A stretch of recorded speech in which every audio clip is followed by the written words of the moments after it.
C'est au quartier SIC, à Douala, capitale économique du Cameroun, que nous avons retrouvé les traces d'Isaac Sinkot, ancien lion indomptable, champion d'Afrique 1984 en Côte d'Ivoire. Dans cet entretien qu'il accorde à Sport Team, il nous révèle quelques souvenirs de cette belle épopée lors de la première victoire du Cameroun en Coupe d'Afrique des Nations.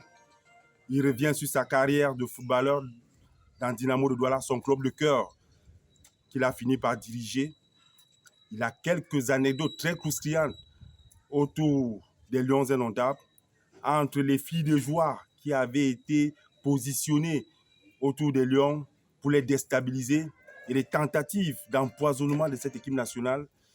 Il a énormément de choses à nous dire sur les Lions indomptables, sur l'évolution du football, et il va certainement pronostiquer sur les éventuels vainqueurs de la prochaine édition de la Coupe d'Afrique des Nations de football.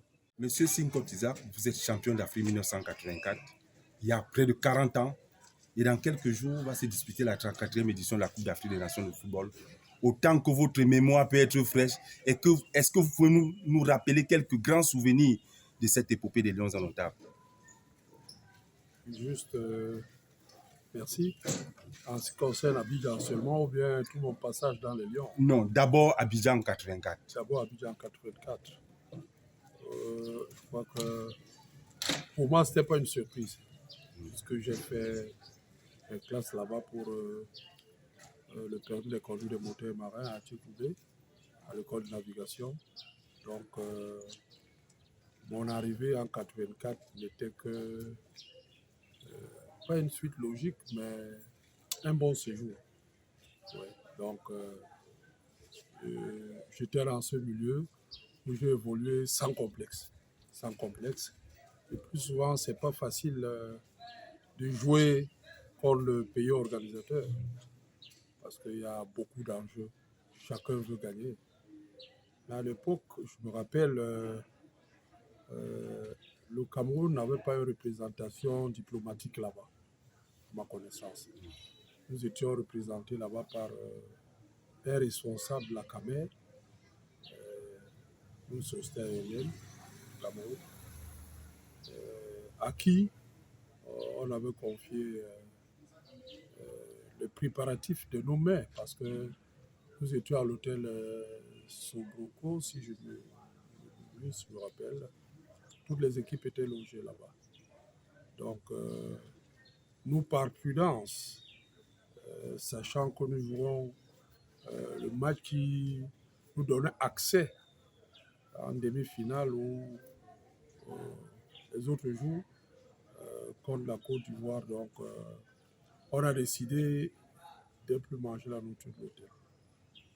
Pour quelle raison? Responsable de l'hôtel, parce qu'on soupçonnait qu'on pouvait nous mettre un produit qui pourrait nous faire somnoler ou bien perdre notre forme. Donc, on avait donc confié cette charge-là à la famille du représentant de la CAMER. Je me rappelle qu'à l'époque, là-bas, nous préférons manger. Mais ce jour-là, même le responsable de la CAMERCO, le responsable de la FECAFOOT, lui ont plus fait confiance.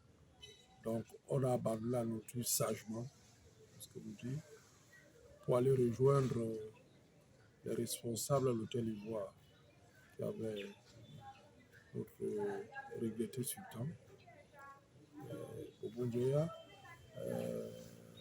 l'ancien président de la CAF, Sayatou, et M. Atanganaoutou, qui était l'un des grands consultants du regretté mémoire. Il y a beaucoup de personnes là. Zelenzé qui était notre coach. Zachary Noir. Oui, le papy de Yari de Yari. Donc, voilà, exact. Tous ces gens-là, non, il y avait notre coach là, à Tonnerre là. Et Sonopi. Et Sonopi, exactement. Donc, nous sommes rendus à l'hôtel Ivoire où nos responsables ont passé dans la commande des plats emportés, comme on le fait. Et généralement, la nourriture des joueurs, c'est les pâtes et le poisson. Donc, chacun a pris soin de commander dans sa chambre par téléphone. Nous étions, je crois, 4 par chambre par personne. Donc, chacun a pris la peine de commander 4 plats emportés qui sont venus consommer. Moi, j'avais donc la chance d'être dans la chambre de l'ancien président de la CAF, qui était le secrétaire général, je crois. Issa Hayatou. Oui, Issa Hayatou. Il était secrétaire général. Donc, j'ai pris mon plat là-dedans. J'ai mangé avec lui dans sa chambre. Puis, moi, à la veille du match, Contre la Côte d'Ivoire. contre la Côte d'Ivoire. Donc, ce sont les dirigeants qui avaient commandé les plats. Les plats, oui. Ce sont les dirigeants qui avaient commandé les plats. Cela dit, vous n'étiez pas titulaire au début de la CAN. Oui, exact. C'est votre premier match, le match C'est- face à la Côte d'Ivoire. Oui, mon tout premier match avec Et il faut barrer Youssouf Fofana. Racontez-nous un peu cette histoire. Comment se fait-il D'ailleurs, qu'au premier match, vous ne jouez pas? Non, au premier match, c'était le choix revient au coach. Ouais. Face à l'Égypte. Face à l'Égypte, on a joué. Et on trouvait mal comment les gens qui viennent de l'Europe, on appelle des professionnels à l'époque, les Aoudou Ibrahim, C'est retrouvé latéral. Arantes. Non, c'était par respect Oui. de ceux qui font le long voyage, qui quittent la France pour venir jouer au Cameroun. Donc on ne pouvait pas quand même mettre un local à sa place, il fallait demander son avis. Et en réalité, Aoudou Ibrahim était très polyvalent. Il jouait défenseur axial, il jouait au milieu de terrain. Bon, et ce jour, parce que c'était quand même serré, nous avions à l'axe J.A. René, Brice, Doubé François. À droite, nous avions Toubé Charles, un ballon d'or étant défenseur au Cameroun. Ce n'était pas donné. Donc, par respect pour Aoudou Ibrahim, on a demandé certainement son avis, s'il pouvait aider là-bas que de rester au banc. Je crois qu'il a dit oui. Il a donc joué. Bon, on appelle ce match contre l'Égypte. Le second match que nous avons joué contre, je crois, Le Togo. On a mis mon feu frère Mbassi. Mbassi, le frère Luc, latéral gauche, ancien joueur Tonnerre, qui a fait un match époustouflant, sans problème, parce qu'on a gagné ce match, je crois, par contre, 4. 4-0. Il fallait donc faire maintenant le match contre le pays organisateur, Qualificatif. qui était un match avec beaucoup d'enjeux. Et il fallait donc, avec les consultants qu'on venait de citer, il fallait donc, n'appelons pas ça un cadeau empoisonné, mais il faut le va-tout. C'est-à-dire qu'il ne fallait pas qu'après la défaite ou bien d'un mauvais résultat, qu'on puisse accuser quelque chose. Donc il fallait faire, jouer juste, mettre à la place les personnes qu'il fallait. Et moi, j'avais cette chance que dans le championnat camerounais, j'étais parmi les défenseurs respectés. Les plus rigoureux. Disons-le. Ouais. Donc, ils ont trouvé que non, il fallait plus bricoler à ce poste. Il fallait mettre celui quand même qu'on voyait au championnat. Vous avez la lourde mission de barrer notamment Youssouf Fofana ce jour-là. Ouais. Mais les médias avaient déjà, il y avait deux bonhommes, il y avait Youssouf Fofana et puis il y avait Kassi Kouadio, il y avait d'autres noms là, que la télévision répétait à longueur de la journée. Donc on savait déjà que ces deux joueurs ivoiriens, c'était les plus dangereux. Donc je rentre donc, en réalité, je n'ai rien fait de particulier.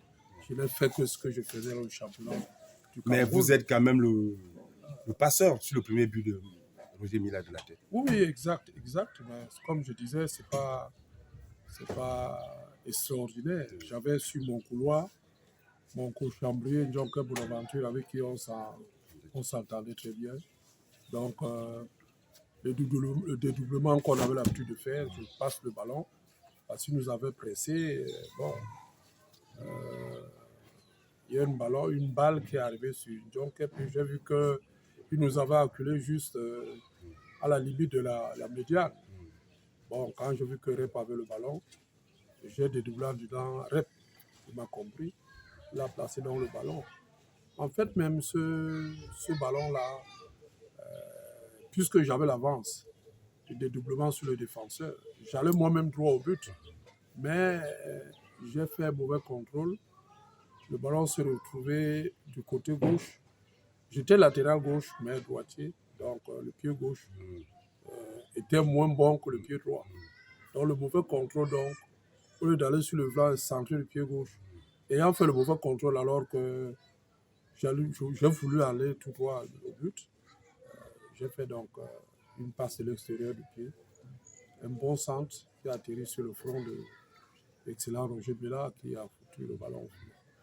Par cet instant, le match a pris une autre tournure. Le pays organisateur qui ne voulait pas sortir. Donc, il fallait tenir bon. Avec le recul, quelle a été la clé du succès de l'équipe nationale du Cameroun en Côte d'Ivoire en 1984?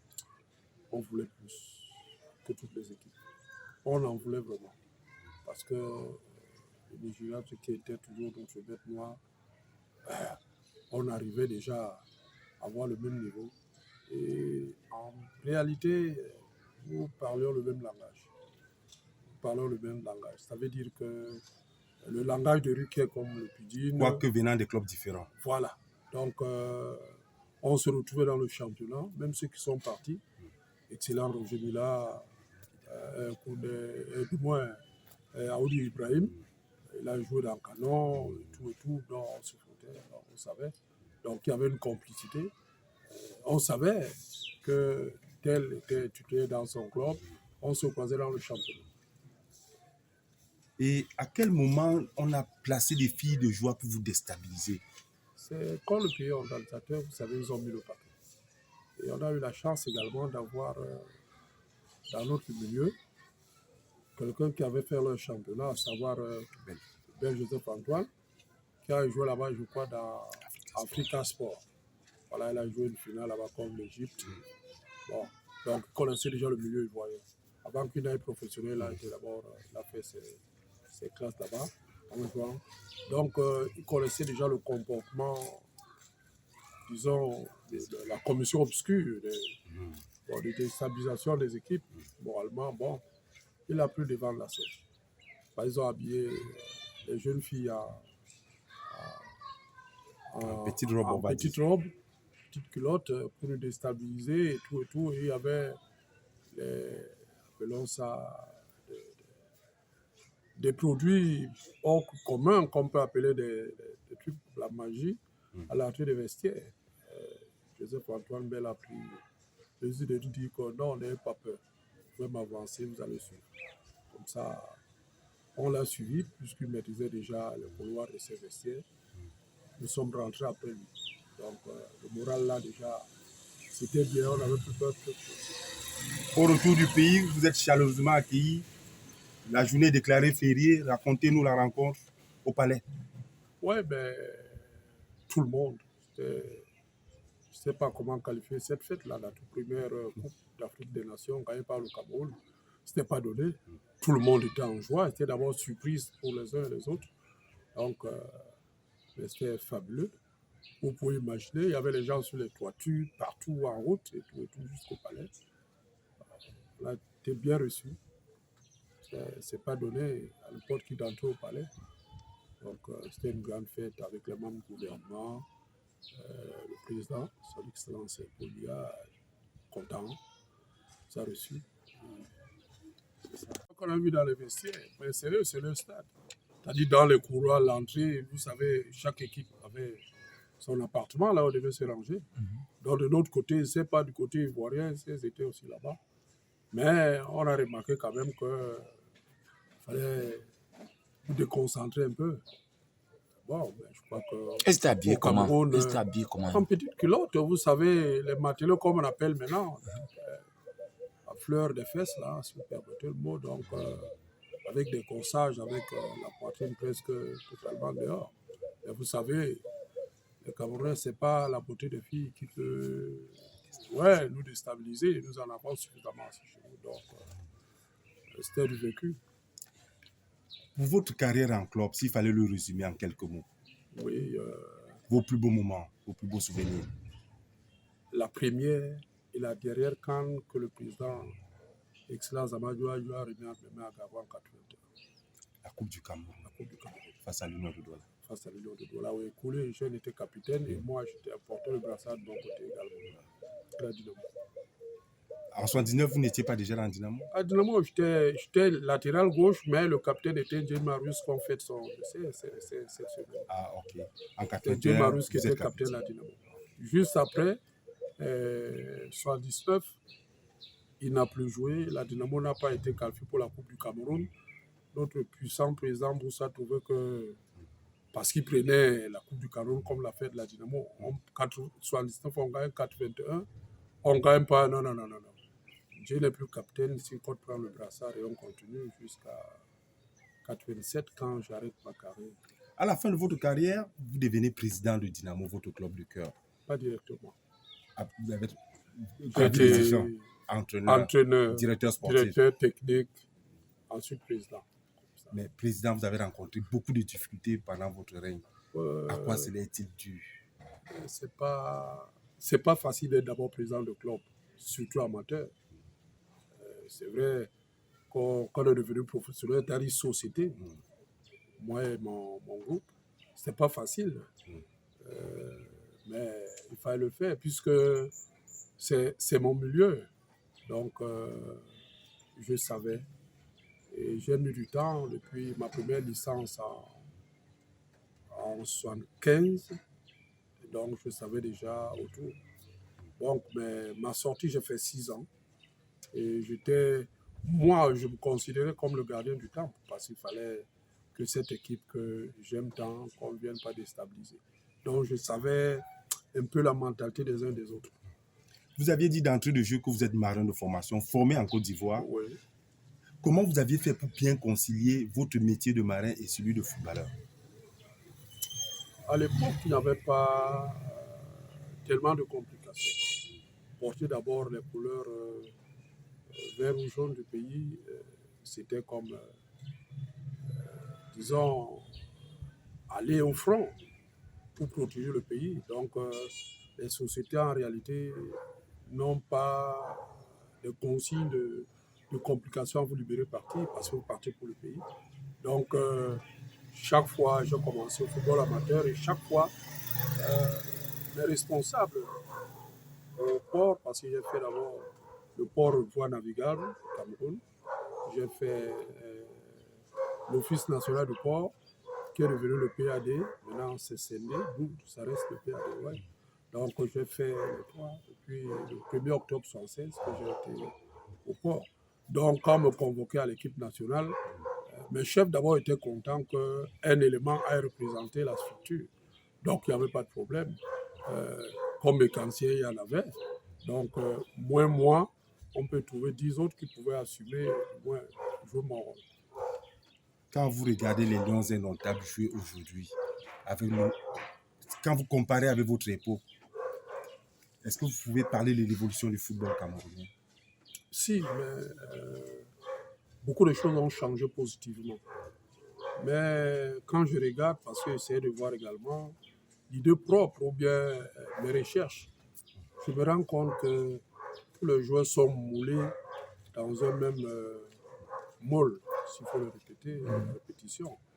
Alors que chez nous, je vous rappelle d'ailleurs qu'à notre époque, pour être un bon footballeur, il fallait être un délinquant primaire. Ça veut dire, je m'explique. Il fallait faire le maraudage, grimper sur les manguiers à Bourlangeau, Général de Gaulle, sur les cocotiers, aller nager dans les rivières, sur le fleuve. Donc, vous savez, quand vous grimpez, vous cultivez votre poitrine sans le savoir. Et quand vous nagez, c'est le cœur qui travaille. Et donc, les charges que les militaires portent, là, tout le temps, vous êtes sollicité. Donc, on se formait comme ça, on jouait à longueur de la journée. On pouvait faire l'école de la rue. On pouvait faire 3 championnats. Excellent Roger Mila pouvait quitter Chapoma le matin. Il rentre que peut-être 2 jours après. Il joue à Nouvelle, il joue à Bali, il joue partout là. Il faisait 3 championnats sollicités. Il finit ce match, on le portait derrière le vélo pour aller faire un championnat d'Edo et tout, c'est pareil. Donc on faisait plusieurs championnats à la fois. Donc on était formé comme ça dans le tas. Bon, je me dis que on pouvait faire des actions de course. Là, on se trouve Sawa de Hôtel aujourd'hui. C'était un terrain militaire. On joue à longueur de la journée. On nage, on grimpe, on court, et puis on se formait comme ça, la natation, tu sais. Les plus grands nageurs quand ils veulent se reconvertir au football, ils n'ont pas de difficultés. Ça travaille le cadre. Donc on se forme comme ça. Mais actuellement, c'est la même façon de jouer. C'est-à-dire, les coachs rentrent, on ne laisse pas la liberté aux joueurs d'exprimer. Il est calqué, on lui dit ce qu'il faut faire. Si vous n'entrez pas dans la vision du coach, il vous met à côté. Voilà donc comment. Et c'est ça qui faisait la force du Cameroun.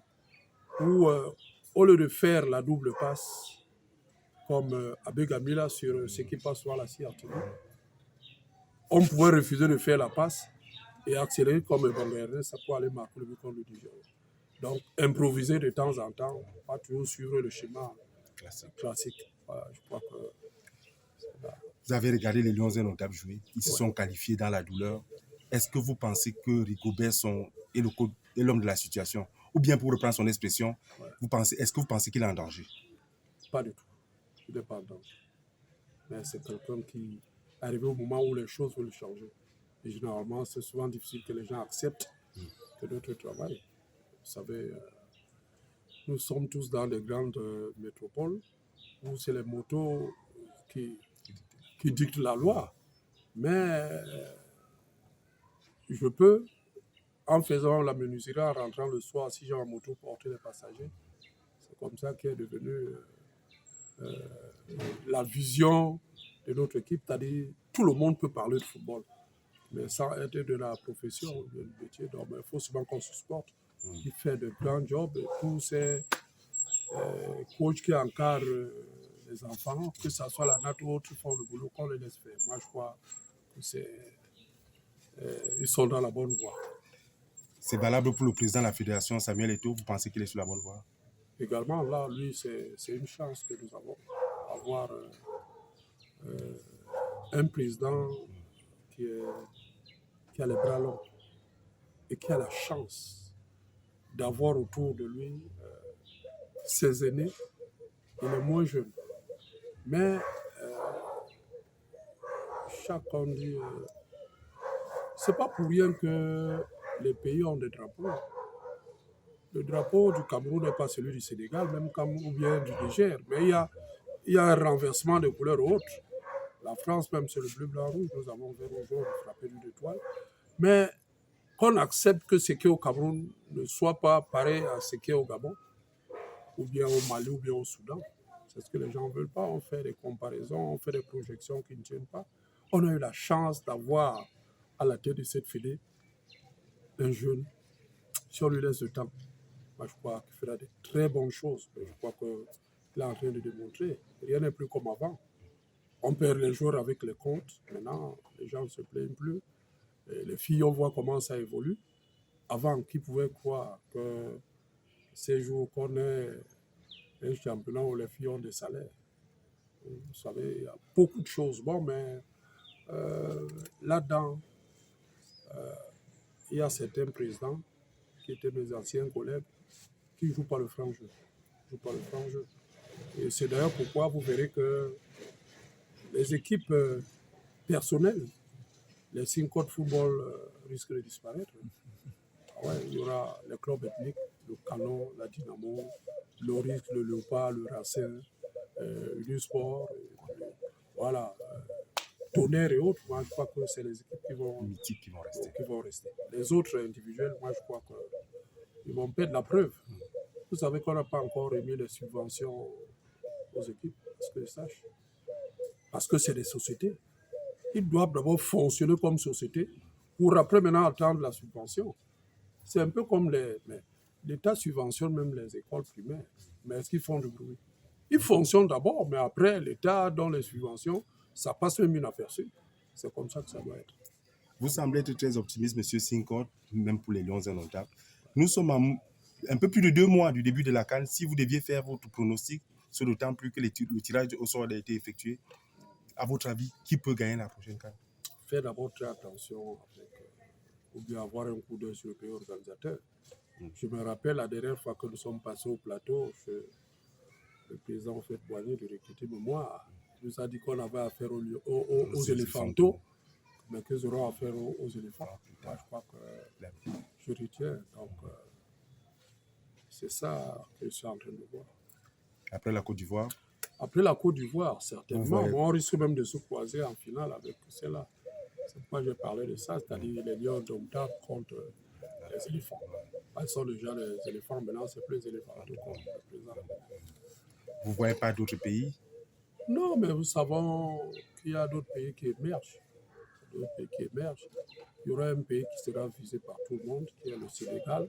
Le Sénégal, parce qu'ils sont champions en titre. Et le Maroc, moi, je crois que les autres là peuvent créer des surprises. Ok, merci. Merci.